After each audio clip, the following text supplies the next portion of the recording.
I want to tell you something that still keeps me up at night. A few months ago, I was in between apartments. All my belongings were in storage, and I was staying at an Airbnb in a small, quiet neighborhood. Quiet is the word I keep coming back to. One of my first nights there, I happened to glance out the front window. Two men, standing outside, staring at the house. The moment they saw me notice them, they walked away. Not quickly, not running, just walked away. Something about that felt wrong, but I pushed it down, ignored it, the way we do when we don't want to be afraid. The next day, I stepped outside to my car. There was a man down the road, and when our eyes met, he stared. Not the way strangers stare by accident, the way someone stares when they already know you. I felt it in my bones, that cold, crawling feeling. I went back inside, tried to work, tried to forget. Later that night, I took out the trash, and I noticed something I hadn't before. A path leading into the backyard. I followed it, and there it was, an old wooden shed with a light on inside. I walked up to it, listened. Silence. I opened the door. No one was there, but it wasn't empty. A couch, desks, furniture, like someone had been living in it. Someone had been sleeping there. I told myself the light had just been left on. I told myself a lot of things that night. I went back inside, sat on the couch, put the TV on. Eventually, I fell asleep. Then I woke up. A thump. Footsteps. Someone was inside the house. I didn't move. I couldn't. I looked, slowly, around the corner. There was a man standing in the dark, searching. He stepped into the living room, mumbling, barely audible. Where the hell? I was hidden in the shadows. One step closer, and he would have seen me. But he didn't take that step. He turned and left. I ran to my car, called the police, called the host, and that's when it clicked. The man who had walked through that house in the dark was likely the owner. He had already searched upstairs. He was looking for me. If I had been in the bedroom that night, I might not be here to tell you this. I need you to understand something before I begin. I am not a paranoid person. I never have been. But some experiences changed that. I booked an Airbnb for 3 days. A small place, tucked into the woods. Peaceful, I thought. Isolated. There was another house nearby, closer than I expected.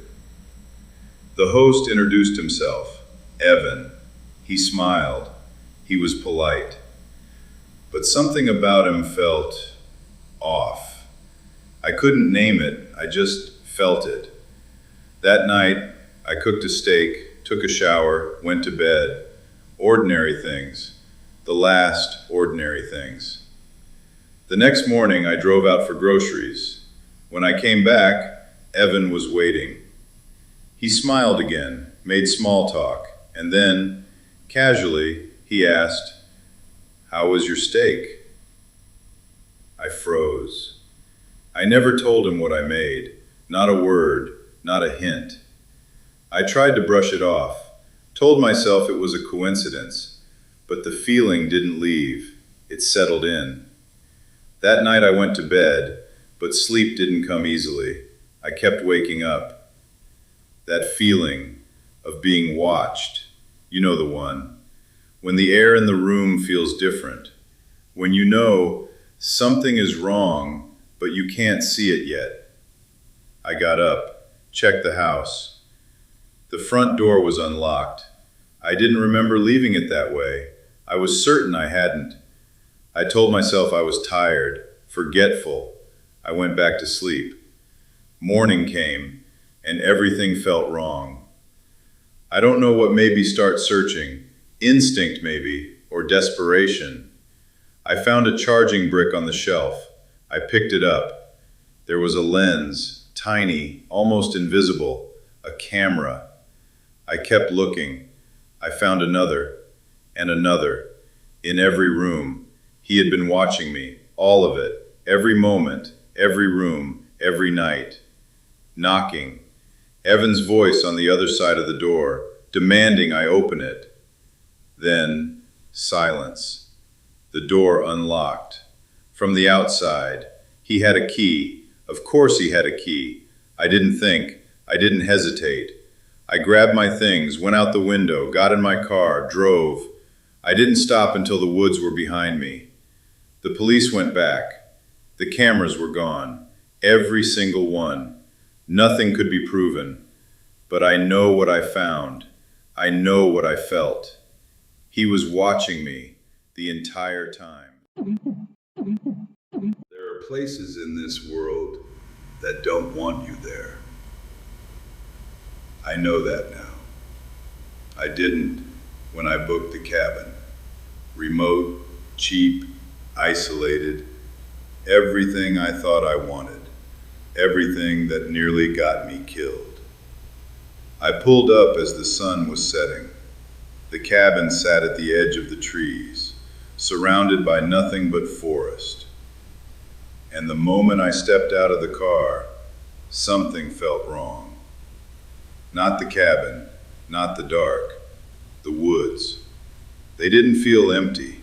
They felt occupied, like something in there already knew I had arrived.